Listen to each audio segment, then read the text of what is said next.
Or, il y a 3 choses très précises qui auraient dû nous alarmer plus que tout. La première chose, je vous le disais, ça vient de Chine, TikTok. Or, on a un homme qui s'appelle Tristan Harris, qui était haut cadre chez Google, qui a fini par quitter Google en raison de la question des algorithmes mis en place justement par ces réseaux, et qui nous avait expliqué que, la version chinoise de TikTok, donc la version domestique, on va dire, du réseau social, d'abord, quand vous avez moins de 14 ans, elle est limitée à 40 minutes par jour. Ensuite, ça coupe.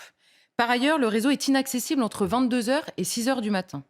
Ensuite, nous dit-il, les algorithmes en Chine montrent aux petits Chinois des expériences scientifiques à refaire à la maison, des expositions, vous vous baladez dans des musées, vous avez des cours sur le patriotisme, qu'est-ce que c'est que l'attachement à son pays, des vidéos éducatives et scolaires.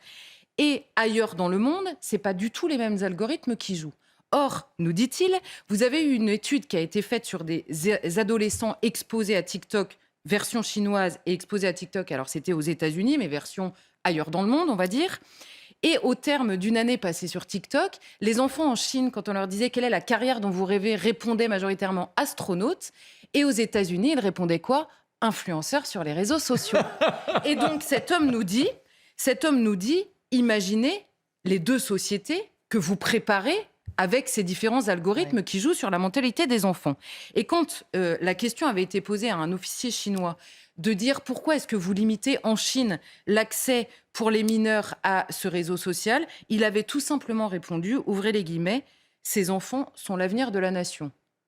Comprenez qu'il avait parfaitement conscience de l'influence de ces réseaux sur les enfants. La deuxième chose qu'aurait dû nous alerter, c'est une enquête, plusieurs enquêtes d'ailleurs du New York Times, sur la manière dont les PDG de la Silicon Valley se comportaient eux-mêmes avec leurs enfants par rapport au réseau. Ce qu'on apprend dans ces enquêtes, c'est très simple. Tous les PDG de la Silicon Valley interdisent catégoriquement l'accès à leurs propres réseaux sociaux à leurs enfants. Ils savent eux aussi pourquoi ils le font.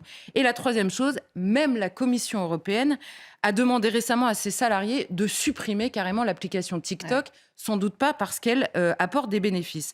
Or là, le constat, il est assez terrible, puisqu'il y a une étude qui a été publiée il y a 6 mois, cette fois-ci en France, qui nous révélait que 87% des 11-12 ans sont sur les réseaux sociaux qui sont interdits aux moins de 13 ans.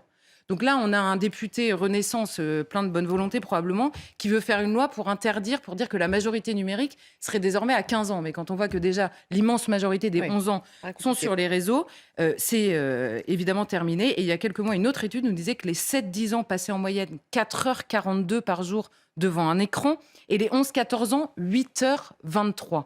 Donc avec tout ça, vous voyez la société qu'on se prépare. En plus du temps censé être passé à l'école, à étudier.